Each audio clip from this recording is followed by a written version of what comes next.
typhoid atau typhoid fever. Kita memang sebutkan endemic typhoid fever karena kita bicarakan yang menurunnya lewat usus. Jadi kita mulai dengan definisi. Jadi per definisi tidak berubah, tetap. Yang salah satu infeksi sistemik akut yang disebabkan salmonella TB. Anda perhatikan baik-baik tulisannya ya, TYPHY ya, TYPHI. Seringkali sampai sekarang dokter-dokter yang sudah lulus pun nulisnya I-nya ini di depan, PHI-nya di belakangnya, ada TB gitu tulisannya. Ditemukan khas pada manusia, ditandai oleh pasti demam. Kalau tidak demam, dia bukan typhoid akut, mungkin recurrent atau satu typhoid pembawa. Terus mereka hanya mengidap saja, tapi tidak memberikan gejala klinis dan bukan penderita. Jadi teman typhoidnya harus demam. Ini termasuk di dalam golongan penyakit acute fever. Demam melinisan jantung naik turunnya. Kedua manisnya kelemahan badan. Ketika rasa tidak enak dalam perut, terus rasa disturbance di dalam abdominal. Pada kulit putih ada tempat merah. Saya juga belum pernah lihat dari Suri. Di negara kita tidak ada dari Suri. Splenomegaly, ya. Terus pada laboratorium ditemukan leukopenia. Terus kemudian lebih lagi bisa ditambahkan yang terakhir ada aneosinofil, dari eosinofilnya hilang.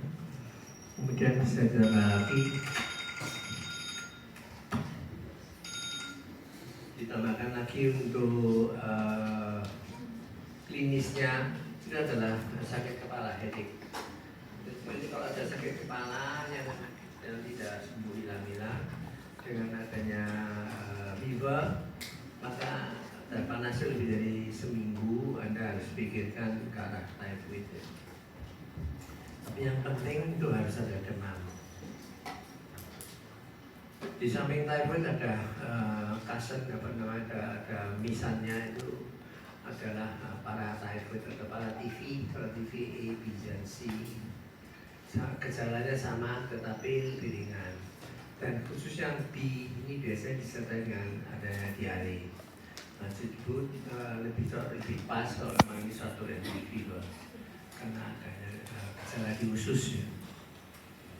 Epidemiologinya dia di negara berkembang, di tempat tidak ada sanitasi atau sosioekonomi jelek, karena di sini pasti sanitasi jelek, pasti adanya kasus cuci tangan tuh kecil sehingga adanya penularan itu besar. Dan biasanya usia itu mesti muda. Karena apa muda?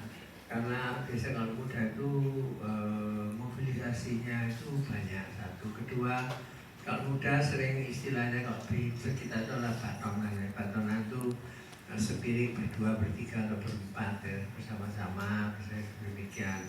Sehingga penularan dari satu ke satu lebih mudah. Sumber infeksi yaitu tadi bisa pada penderita orang yang sakit yang baru sembuh, convalescence atau carrier atau pengidap yang saya sebut tadi.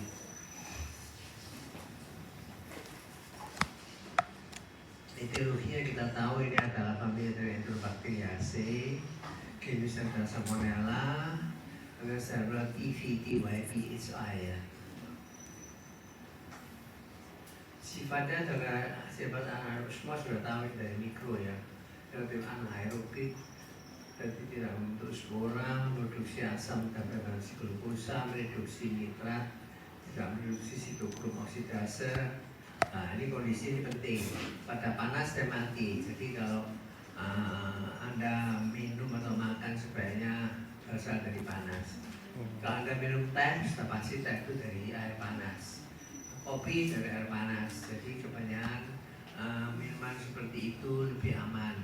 Kalau air es itu hati-hati, kalau es itu dari yang tube sekarang ya, tube mungkin lebih aman dibandingkan dengan es batu gelondongan.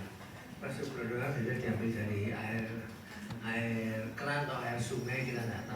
persis yang jelas itu dibeningkan saja.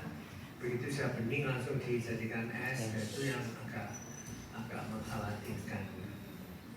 Kalau di dalam air biasa atau di dalam es dia bisa berhidup berminggu-minggu dan nggak mati-mati ya. Dalam air limbah lebih parah lagi, dia bisa sampai 2-3 minggu. Determinante genik maksudnya determinan itu adalah ujungnya, puncuknya dari antigen. Kalau kita punya antigen, katanya ada antigen, ujungnya ini yang paling berperan di dalam memberikan imun respon. Dan ujungnya yang paling berperan memberi angka kesakitan karena ini imun responnya tambah antigeniknya tambah tinggi, maka dia akan beri imun respon lebih besar. Sitokain lebih banyak sampai jadi sitokain storm, maka orang itu akan jadi sakitnya lebih berat. Dan ujungnya ini macam-macam. Ada ujung yang ujung HO, ujung cambuknya jadi flagellar atau H. Kalau yang badan ada somatik adalah O. Dan yang lapisan terluar di mana dia masih sangat aktif itu adalah lapisan yang disebut virulensi, di mana dia mengandung banyak enzim yang siap untuk penetrasi ke dalam sel. Nanti bikin virus V, tapi V ini sangat dideteksi karena deteksi V itu biaya cukup mahal. Untuk virus fisiologinya, Anda ingat banyak ada dua bagian, ada first bacteremia dan second bacteremia. Yang first bacteremia mulai dari masuk dalam lambung. Kalau lambung tidak bisa mengadakan netralisasi, maka dia akan lolos masuk ke dalam villi usus. Di villi usus dia masuk ke dalam M-cell ya, namanya di usus itu. Karena M-cell kalau di bawahnya tidak ada makrofag, maka dia akan masuk ke aliran limfa ke kening mesenterial. Dan dengan mesenterial dengan ductus thoracicus. Thoracicus dia masuk ke dalam aliran darah ke vena. Setelah dari vena baru dia ke RES.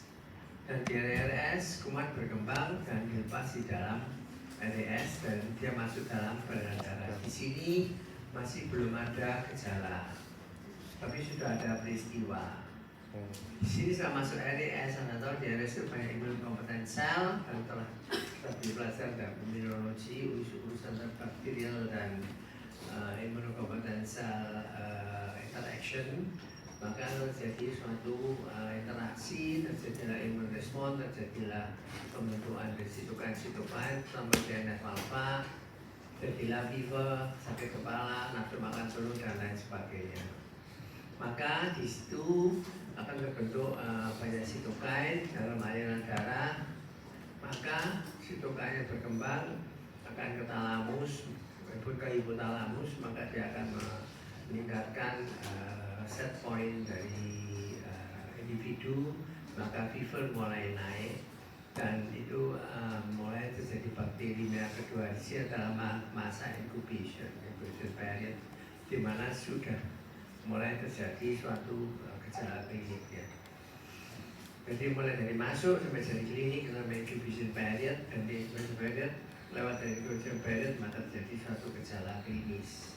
Dan di sini dari peredaran darah menyebar ke seluruh tubuh, termasuk ke limpa, ke kandung empedu, ke usus halus, dan usus halus khusus yang di Peyer's plug ya, plug dari Peyer kira-kira 80 sampai 1 meter dari ileocecal junction, karena ada ini kan usus besar, di sini ada usus kecil, ileum dia ada valve, libercum valve, di sini ada appendix, di daerah sini kira-kira 80 cm itu ada patch Peyer. Sehingga nanti kalau dari perdarahan atau jadi perforasi, ya di patch Peyer itu jadi perforasi. Sehingga kalau ahli bedah mau nyari sikemnya dulu, diukur kira-kira 80 cm itu dicari daerah yang mengalami perforasi kalau ada perforasi.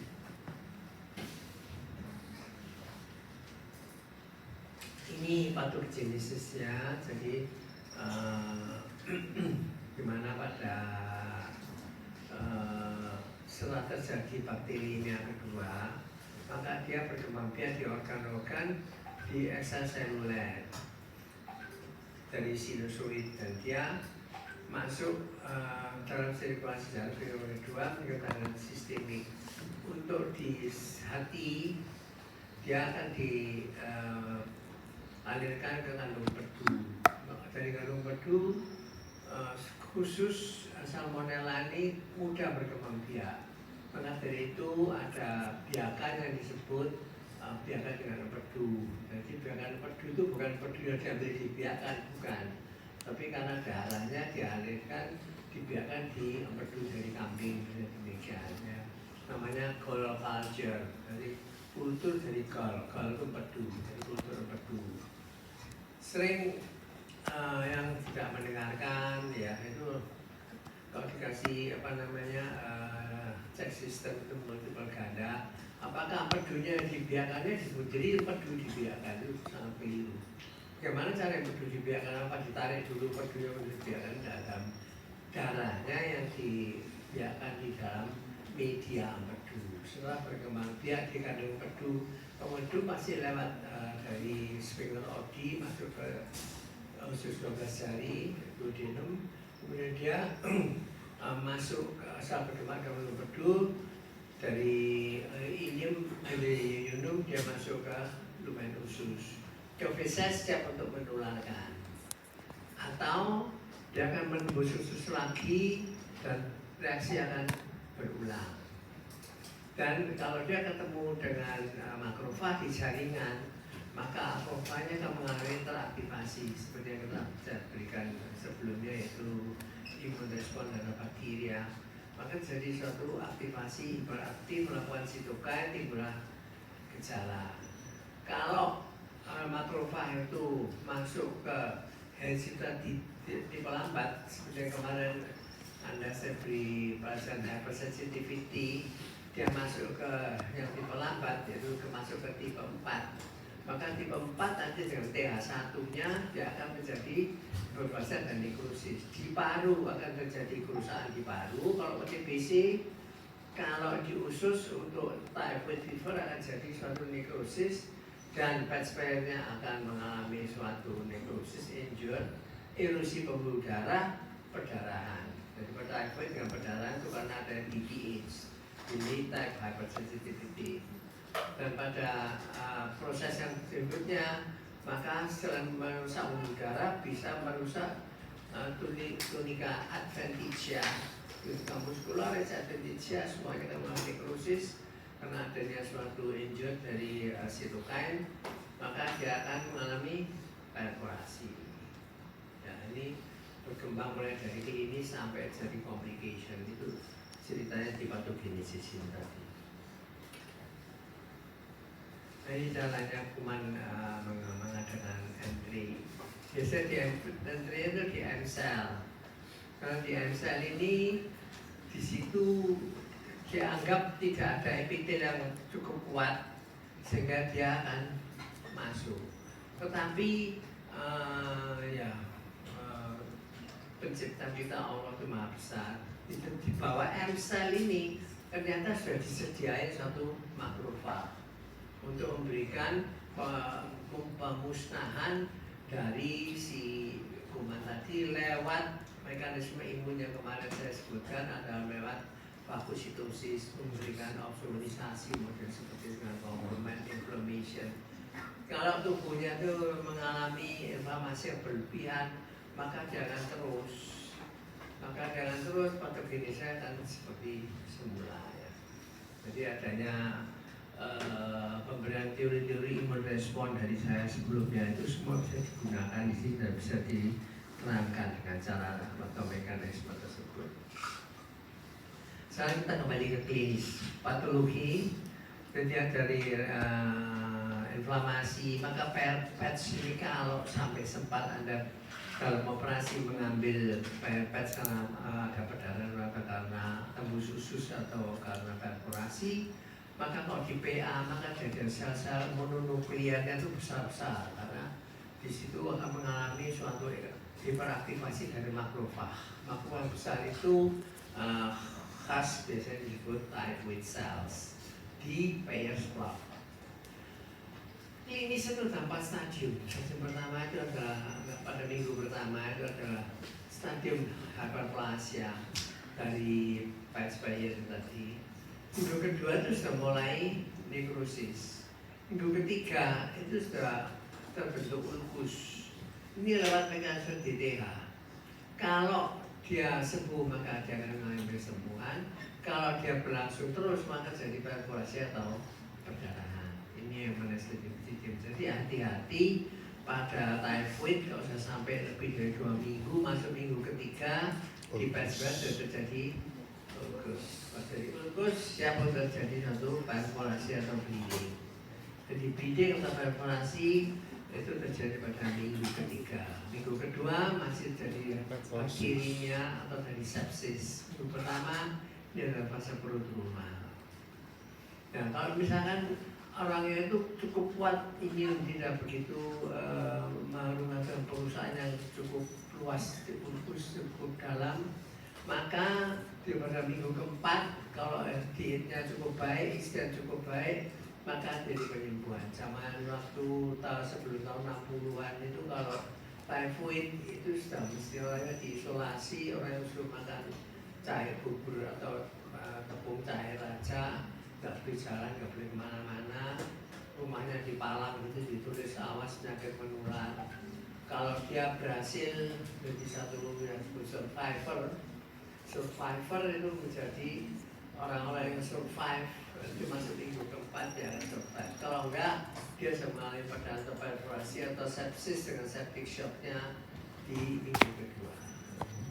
Kalau pada pasien yang berikutnya, kalau tidak terjadi suatu penuntasan dalam eradikasi kuman, maka akan jatuh ke dalam fase kronis. Kalau kronis terjadi chronic cholecystitis, maka ini satu bisa akut exacerbasi dari sebelah kanan atas. Kemudian yang kedua bisa terjadi suatu pembentukan dari stone, jadi batu. Yang ketiga, kondisi kronis ini akan menyebabkan rasa sindroma dispepsia di ulu hati, sehingga pada kondisi kronis sangat sulit untuk dibedakan dengan adanya chronic gastritis atau ulcus verticum. Seringkali di sini kalau Anda besok punya pasien mungkin tidak di ulu hati, diobati mana sembuh-sembuh, pikirkanlah jangan-jangan ini di gallbladder. Kalau gallbladder itu kalau di anatominya itu pas di atasnya lambung. Dan kondisi mempunyai suatu konsekuensi, dia akan melemparkan kuman terus lemak duodenum dan itu masuk ke feses, dan kalau itu feses menular kepada orang lain, sehingga dia tukang bawa disebut carrier. Kalau dia sehat-sehat saja ini healthy carrier, kalau dia baru sembuh adalah convalescent carrier. Manifestasi klinis masa inkubasi 14 hari, gejala klinisnya sangat bervariasi. Demam ringan dalam bentuk yang berat sampai dalam bentuk ringan, demam ringan bisa sampai dalam bentuk yang berat. Jadi seperti yang kita ketahui selalu berlaku pada penyakit infeksi itu fenomena gunung es. Kalau salah pernah saya berikan pelajaran filariasis juga ya, filariasis. Filariasis juga begitu, tahunya daerah ini banyak filariasis dari studi epidemiologi. Presa titernya kok tinggi berarti di sini endemis sekali. Pada pasien kita juga, semua di kelas ini kalau diperiksa migalnya kemudian positif, termasuk saya juga pasti positif karena saya juga penggemar makan-makanan di luar. Jadi fenomena koreasi orang itu yang sakit atau demam ringan aja, cuma flu ringan aja, atau sampai terjadi berat seperti septic shock dan meninggal. Jadi bentuk asimptomatik itu bisa berubah jadi gambaran klinis khas atau komplikasi dan kematian. Jadi ini ada gejala klinis pada minggu pertama, orangnya pasti demam, fever, acute fever. Jadi fevernya kita ambil biasanya seminggu, tapi sekarang mundur 5 hari, lebih dari 5 hari demam tidak turun-turun, kita sudah mikirkan ke arah typhoid. Plus ini tadi saya katakan yang sebelumnya belum ada ini, sekarang ini menjadi suatu model apa namanya yang harus diperhatikan, jadi kepala. Terus sampai 5 hari panas, nyeri kepala, ada sebagian kata typhoid. Kalau nyeri otot itu khas, nyeri otot itu tidak khas. Pada semua sitokin yang meningkat termasuk terutama TNF alpha, ada nyeri otot. Pusing tidak khas, anorexia juga ini urusan TNF alpha semua ini. Dan IR1 dan IR12. Kemudian kita mual muntah, biasanya adanya reaksi di caster, jadi mual muntah. Karena ususnya itu mengalami suatu infection, misalnya usus itu kurang bergerak pada tipe pada typhoid B itu kecualian dia akan bergerak banyak sehingga diare. Pada umumnya pada typhoid karena jadi suatu sepsis, maka usus itu juga lumpuh. Karena lumpuh jadi konstipasi. Pada B khusus pada typhoid B itu jadi diare. Nah, kita ada diare di perut seperti biasa, ada urusan dengan gastritis. Dan kalau ada sekunderi infeksi, kan ada kuman yang komensal atau kuman yang opportunistik, orang yang mengalami depresi dan imun karena terjadinya suatu imun respon, maka batuk akan masuk ke dalam bronkus, masih jadi batuk-batuk. Pola demam itu tadi. Pola demam itu kita sebut di sini ada satunya step ladder seperti anak tangga. Terus pada hari ini 37,5, besok 37,8, lusa 38, lusa panjang 39, jadi berjenjang itu naiknya. Dan terutama sore hari. Kalau ada siang hari itu biasanya pagi atau siang masih rendah. Karena pas semalam istirahat. Kalau soal istirahat, pagi masa bagus saya kuliah aja, saya sekolah, saya bekerja, saya ini. Karena begitu banyak load, hebat metabolisme, sedangkan dia dalam keadaan fever, sedang muncul imun respon, maka sore hari panasnya meningkat. Kalau sore panasnya meningkat, dia istirahat lagi. Besoknya dia berlebih lagi, sore panas lagi. Tapi panas sore ini seperti tadi dikatakan adalah step ladder. Tambah panas, tapi panas hari ini lebih panas dari kemarin. Hari ini lebih panas dari kemarin sehingga panasnya akan jadi panas yang tertinggi dan tidak step ladder lagi pada minggu pertama. Dan minggu kedua fibrisnya akan lurus, namanya fibris kontinua. Konsekuensinya panas di atas 38 derajat dengan fluktuasi kurang dari 1 derajat, itu namanya suatu fibris yang kontinu. Kalau remittent hanya sampai di bawah 38 tetap seperti kontinu, tapi di bawahnya 38 derajat. Kalau intermittent ada fase yang normal, tinggi lagi, normal lagi, namanya intermittent. Itu biasanya pada pasien-pasien yang periodical fever, yaitu ada malaria.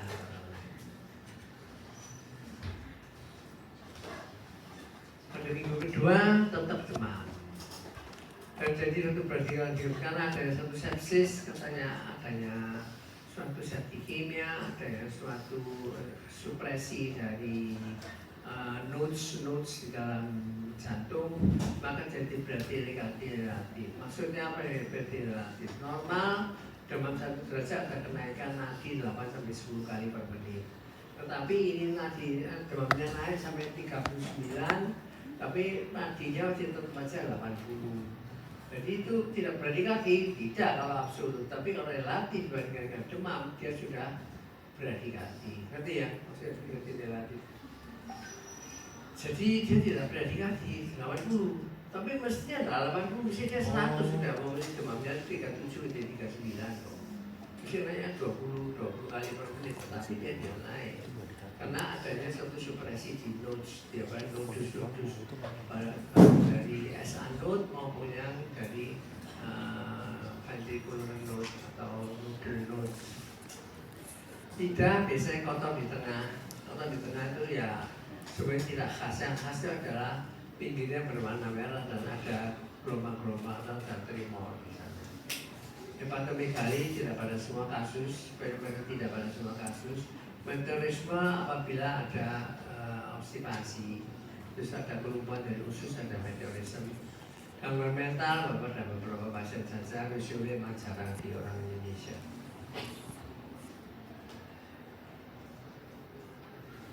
Jadi bagaimana mengenai diagnosis secara klinis? Secara klinis kalau pasien itu datang, kalau sekarang sudah tidak 7 hari kelihatannya turun ya, 5 hari aja dengan pola demam anak tangga kita sudah memikirkan satu typhoid fever sebelum lari ke penunjang. Kemudian di sini ada satu pemikiran negatif. Biasanya kita positif, berpikir positif. Apa yang positif kita tulis. Tetapi di dalam tanda petik ya, di tanda kurung, kita juga mencari yang negatif. Kita negativism. Sebetulnya pada kedokteran itu yang dicari itu sebetulnya positivism. Tapi tidak selalu di kedokteran itu ada positivism. Negativism itu juga kadang-kadang penting. Karena apa? Ini meng-exclude istilah di kedokteran itu. We have to exclude all the other diagnosis, possibly diagnosis. Jadi di sini malaria negatif, apalagi objek dari daerah yang endemis Papua atau dari NTT itu masih tinggi, Kalimantan Timur masih ada, Maluku Utara masih ada. Terus kemudian kencing kita periksa, tidak ada suatu urinary tract infection. Jadi di dalam pemeriksaan urin leukosita adalah normal. Dan ada identifikasi. Maksudnya itu adalah untuk para typhoid diarrhea, kalau pada yang lain adalah obstipasi. Jadi ada 2 gejala atau lebih, kesadaran menurun, tapi tidak ada suatu aku kuduk, ini satu negativisme lagi. Terus tidak ada bedah usus, vertikasinya relatif, kemudian spermekali, kalau ada ini, terutama kalau ada bedah usus ini itu lebih ke arah tapi gejala ini gejala yang berat. Gejala yang berat ini gejala yang sudah hampir pasti, possibility di atas 80%. Tapi kalau semua itu tidak ada gimana, masih tetap Anda mendidik. Kalau Anda mendidik mungkin melihat seharinya bagaimana keadaannya, atau exsuvantibus. Anda kalau berikan typhoid, Anda berikan typhoid, kalau dia turun exsuvantibus karena diobati dengan anti malaria, dengan anti typhoid dia turun, kemudian kita typhoid, padahal belum tentu. Karena antibiotik itu yang kita berikan adalah broad spectrum, bisa juga mematikan kuman-kuman yang lain di luar typhoid. Itu dokter selalu seperti itu. Makanya itu sekarang ada berkembangnya AI, maka Anda bisa mengumpulkan semua gejala, Anda masuk aja, Anda usah mikir masuk lagi AI. Dari AI nanti the first possibility itu apa? Tapi kalau Anda masuk AI seperti itu, maka nilai kritisi, terus kemudian sensitivity atau nuansa untuk artnya, karena kedokteran itu kan art ya, seninya untuk mendiagnosis hilang. Jadi Anda cuma masukkan dia semua gejala, masukkan AI sudah selesai. Ya sekarang ECG Anda ada ECG ya, Anda akan lihat di situ ada pembacaan. Itu sebenarnya AI. Itu masuk dikasih gejala AI. Tapi kalau AI itu nanti dan jawabnya unconfirm, undifferentiate. What must I do? Anda mesti baca sendiri satu-satu. Karena itu undifferentiate. AI tidak bisa membaca itu. Karena apa? Tidak ada program untuk model seperti itu. Padahal bentuk ECG kan begitu banyak bentuknya. Dan begitu banyak juga yang membaca. Mungkin yang disuruh baca katakanlah 100.000 kardiologis. Terus kardiologis kalau baca, kalau ini ya ini. Kalau model begini, mereka kata aduh itu AI menjawab undifferentiate atau undiagnosed seperti itu, atau unconfirmed, baca-bacaannya itu adalah seperti itu. Kalau seperti itu Anda mesti menjadi art. Ini juga demikian, dalam mendiagnosis ini ya bisa saja Anda masuk dalam AI. Tetapi dalam AI ada ketelitian atau kecerdasan di dalam hal untuk mendiagnosis jauh jadi berkurang karena kepadatan Anda diambil alih oleh si AI. Ceritanya begitu. Nah, kita sekarang mau hidup di dalam art atau dalam AI itu ya pilihan. Kalau semua dalam kebingungan masuk ke AI, no problem. Tapi kalau Anda merasa sure di atas 80%, saya sure ini adalah suatu kata type with people. Ya, just diagnose it. Kalau Anda mau mencoba ketepatan Anda, ya Anda menjadi gold standard. Gold standard maksudnya Anda harus mencari bahwa saya betul typhoid dengan PCR atau dengan call culture tadi. Kalau itu positif, itu kumannya itu berarti pasti dan itu sebagai gold standard dibandingkan ketelitian Anda dan mendiagnos kebenaran Anda mendiagnos dan gold standard. Kalau itu tidak sesuai, berarti positif prediktif atau negatif prediktifnya ya masih jauh, spesifisiti dan sensitivitinya masih rendah. Modelnya seperti itu ya. Jadi kedokteran itu ya modelnya seperti ini dan yang paling bersih kalau saya bilang ya di penyakit-penyakit infeksi ya.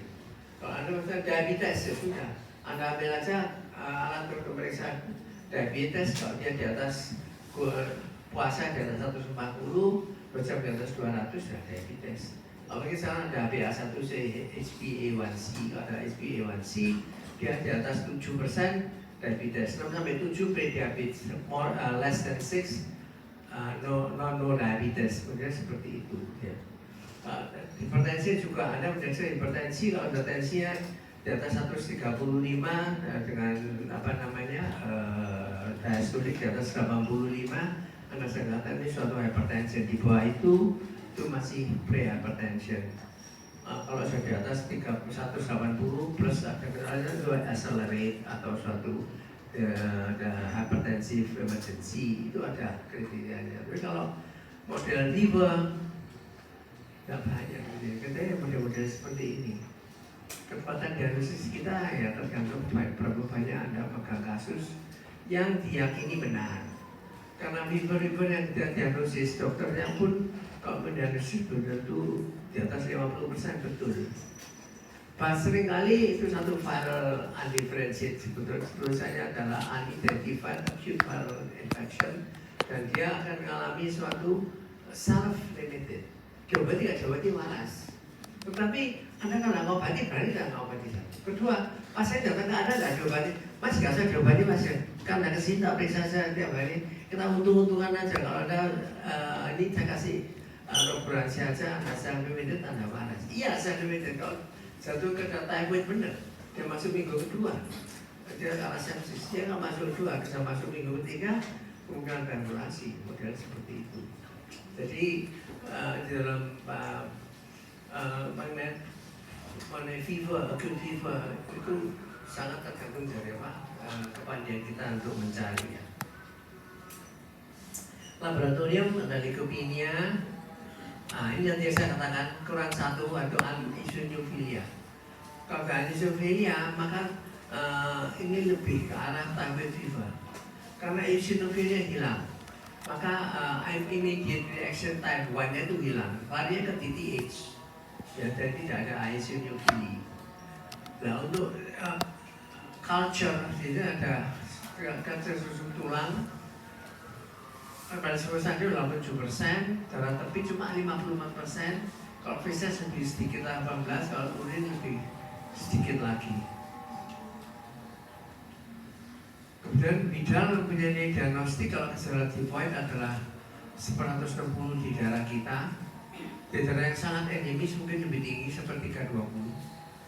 Kemudian kenaikan titer ini Anda perhatikan betul harus 4 kali pada 1 minggu berikutnya. Tapi selama 1 minggu ini Anda bisa melakukan terapi. Tidak bisa Mas, saya terapi dulu ya tunggu seminggu depan, kalau depan 4 kali baru obati ya terlambat sudah. Dia sama seminggu kedua atau minggu ketiga ya. Jadi tetap diobati, tetapi tetap Anda periksa 1 minggu kemudian bagaimana titernya dari Bidal tadi. Karena Bidal kalau negatif dia memberikan diagnosis berarti dia alergi atau dia satu imun supres. Kalau Bidal positif, ya pasti pernah tertular, pernah ketemu atau setelah vaksinasi. Jadi belum tentu dia harus fever, harus typhoid fever. Tapi yang penting itu harus ada demamnya aja yang dipegangi. Kalau nggak ada demam, ya mungkin typhoid, tapi typhoid yang malasan atau typhoid yang carrier aja. Jadi di bidang itu begitu banyak pengaruhnya hasilnya ya. Pengobatan antibiotik dini tidak keluar, gangguan penurunan antibodi, imun paralysis tidak keluar. Dia dikasih steroid sebelumnya, Anda tahu sekarang steroid itu malah melintang di dunia pengobatan, terutama pengobatan yang non medik ya. Terus paramedik sekarang obat-obat itu kuat steroid, obat-obatan yang seperti herbal itu semua diceploi steroid semua. Karena steroid ini rasanya pahit dan kita tahu tambah pahit tambah mandi katanya begitu ya. Dan steroid tambah pahit tambah bagus. Dan steroid ini akan menutupi gejala sebenarnya. Imun respon itu dikurangi tapi infeksi tidak dikurangi, jadi itu akan tambah berat infeksinya. Terus hanya asapnya aja, apinya nggak dimatiin.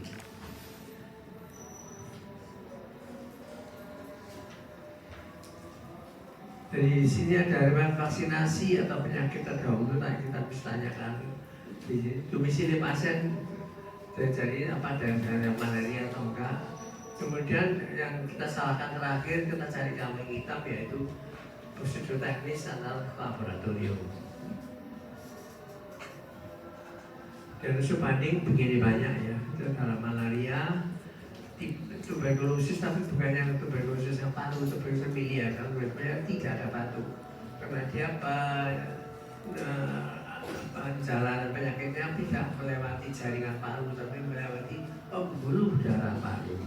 Jadi ini penyebarannya tidak bronkogenik tapi hematogenik, sehingga orang tidak batuk tapi panas.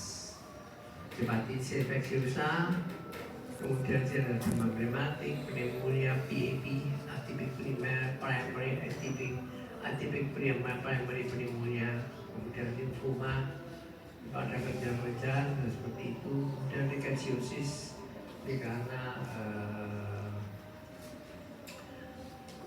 penyakit-penyakit yang akibat pembukaan daerah-daerah baru, rickettsia, sehingga banyak agent yang bisa memberikan fever, leptospirosis karena leptospira, dan mononucleosis infeksiosa ini karena virus bisa ini juga jarang didapatkan, masih ditaruh di paling bawah sendiri. Komplikasi itu tadi ada pendarahan usus minggu kedua ketiga. Jadi kalau ada pasien yang fibris sudah lebih dari 2 minggu, kemudian ke tempat Anda, temperatur ini sudah nggak panas lagi, tapi Anda lihat nggak panas, tapi dia cepat kecil, ada tanda shock, malah di beraknya bukan hitam tapi merah, namanya hematoschizia. Maka Anda pikirkan ini ada satu komplikasi perdarahan dari typhoid fever. Kalau perforasi tembus usus itu tetap pada akhir minggu kedua termasuk minggu ketiga, karena ada ulkus, ada DTS tadi ya, hypersensitivity type 4. Kemudian incidensi banyak, 25%. Sekarang sudah lebih banyak dari didapatkan karena puskesmas kita sudah banyak obat-obatan, terutama ciprofloxacin, quinolone. Jadi tiba-tiba nyeri pas seluruh perut, ada tanda-tanda ilus, tapi ilus paralitik ya, dan tanda shock. Kemudian pada foto polos abdomen didapatkan udara bebas di rongga penetrasi subdiafragma kanan, ada slit air namanya. Di sini ada udara di bawah diafragma. Kemudian faktor-faktor lain, dan lihat orang yang usia muda, typhoid biasanya 20-30 tahun. Kalau 20-30 tahun ini mobilisasi itu biasanya besar, kalau masih besar, banyak kuliner, banyak nongkrong di mana-mana. Seperti zaman sekarang itu banyak sepeda motor nongkrong di mana-mana. Maka kemungkinan besar typhoid juga akan berkembang. Lama demam lebih dari 5 hari. Kemudian dari pengobatan kalau dapat simptomatik aja tanpa antibiotik. Kemudian adanya tingkat kepala penyakit dan mobilitas pasien. Kalau mobilitas pasien bisa di rumah aja itu lebih kecil daripada yang suka keluyuran. Komplikasi hematologi salah satunya adalah trombositopenia yang katakan bahwa kemungkinan ada minisan itu karena ada trombositopenia. Kalau hepatitis tifosa ini ada hati-hati dengan hepatitis virus. Hepatitis virus itu ada pelajaran di situ, Anda dapatkan 3 fase: prodromal, fase iktrik, dan fase konvalesen kepada hepatitis. Kalau pada hepatitis tifosa Anda panas dulu. Setelah panas, baru nanti pada minggu kedua dia jadi hepatitis, orang yang mungkin ikrus. Jadi harus hati-hati hepatitis tifosa atau satu hepatitis viral. Ada miokarditis, ada gangguan jantung tapi tidak banyak. Neuropsikiatri ini juga dulu banyak, akhir-akhir tidak banyak karena kita mempunyai antibiotik yang cukup canggih, sehingga adanya delirium sampai yang berat sini koma, tapi ini semua sekarang sudah tidak ada, tapi ini pernah ada begitu ya. Hati-hati kalau meningitis, terutama pada anak-anak. Kalau typhoidnya bisa menuju ke otak, suatu meningitis tifosa, model seperti itu ya. Sepsis biasanya pada minggu kedua karena di situ ada sepsis, maka ada septic shock, insidennya tidak banyak. Kalau terjadi itu biasanya fatal karena kalau tidak berat tidak sampai terjadi satu septic shock. Biasa sudah menurun wajah jadi plastik, jadi kemerahan, jadi panas, gelisah, tekanan darah menurun dan sebagainya. Komplikasi yang lain pada pankreatitis jarang, pada paru juga jarang, kondisi akut jarang, yang sering adalah ke arah kronis pembentukan batu maupun carrier dia. Gangguan ginjal, nefrotoksis juga jarang, mana itu kalau di lakukan pembiayaan di urin yang cuma tinggal 5% dan yang positif karena memang jarang ke ginjal. Tulang sendi juga hilang, kalau ada biasanya ada suatu artritis tapi akan sembuh sendiri. Hati-hati mengenai labs dulu waktu chlorantraniliprol masih dipakai sebagai gold standard di puskesmas, terjadi labs yang meningkat.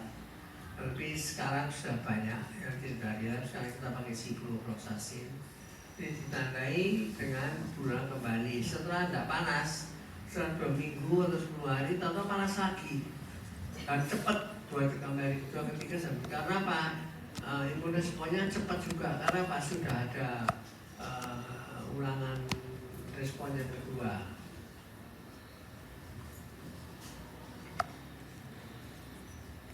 Penata sasana seperti biasa, mesti istirahat, tidak baring.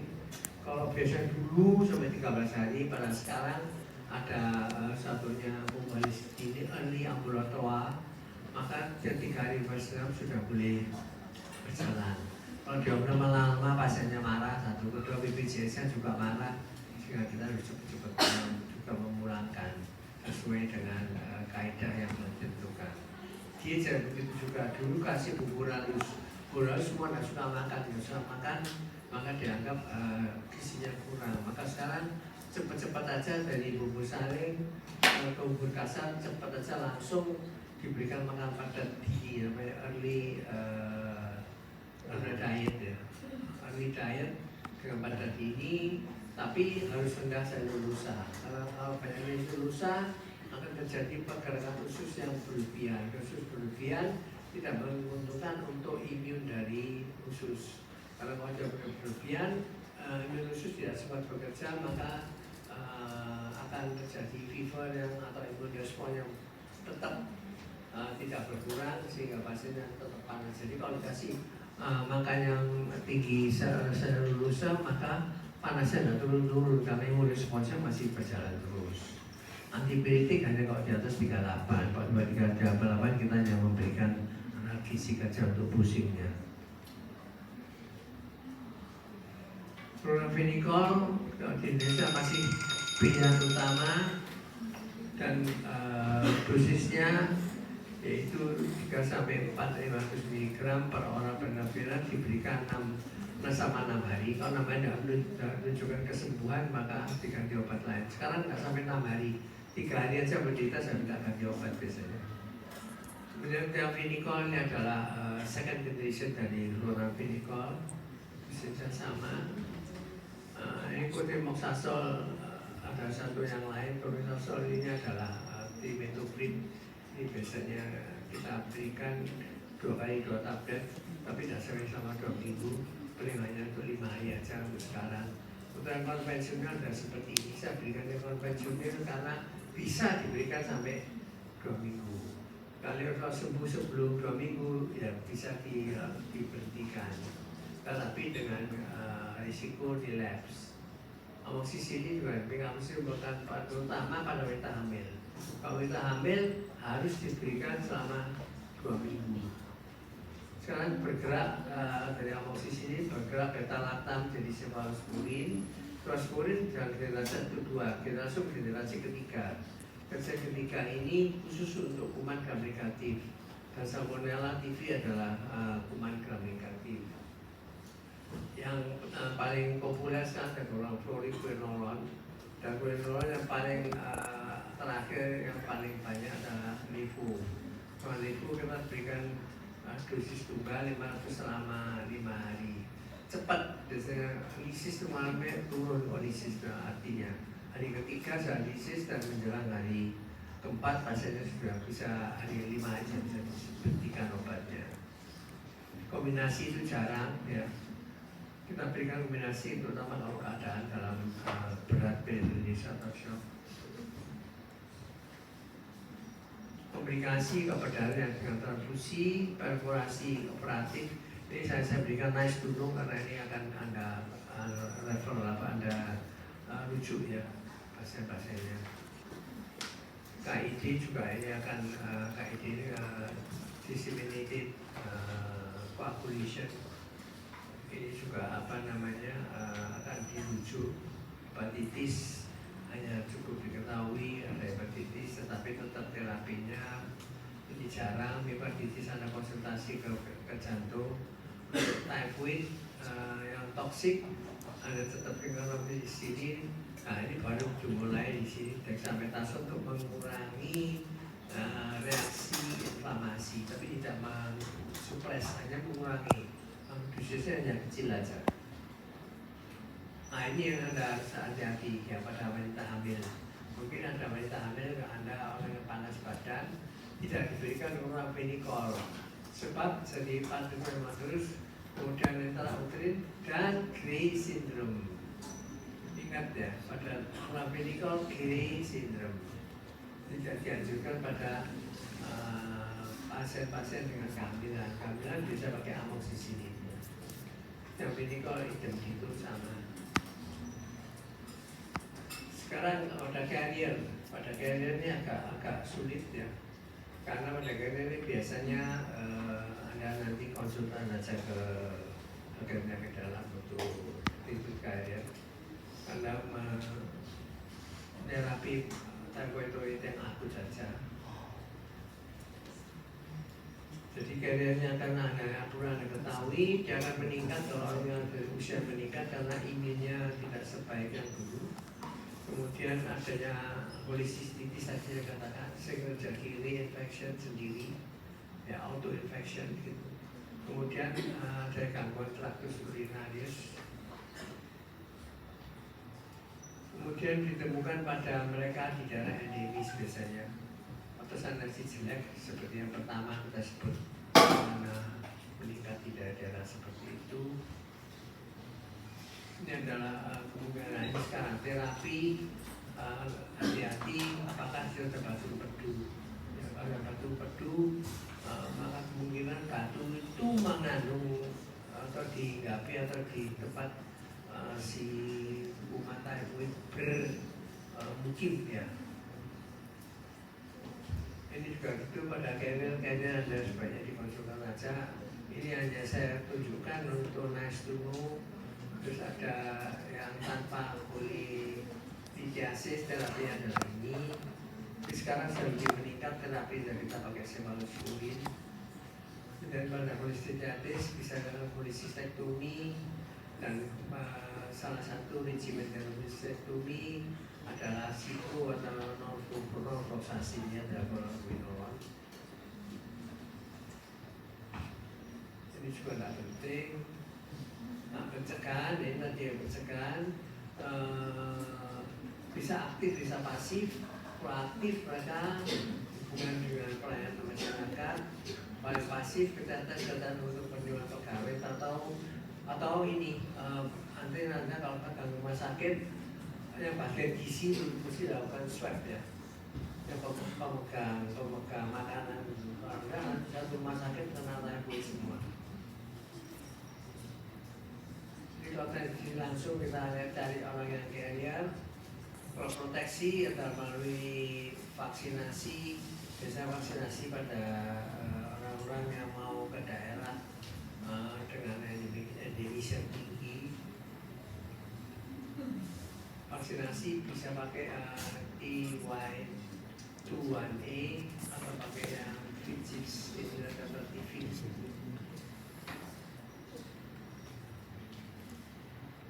Saya memberikan banyak mengenai vaksin. Vaksin ini ada sendiri, ada pelajarannya. Ya, demikian selesai pelajaran mengenai tiba. Mungkin ada yang mau bertanya? Monggo 1-2 pertanyaan. Bisa ditulis, bisa sekarang diajukan. Kalau nggak ada, kita sudah masuk ke dulu. Kita selesaikan atau kita hentikan kuliah sekarang. Kita lanjutkan besok ya, Selasa ya. Mulai tinggi akan saya berikan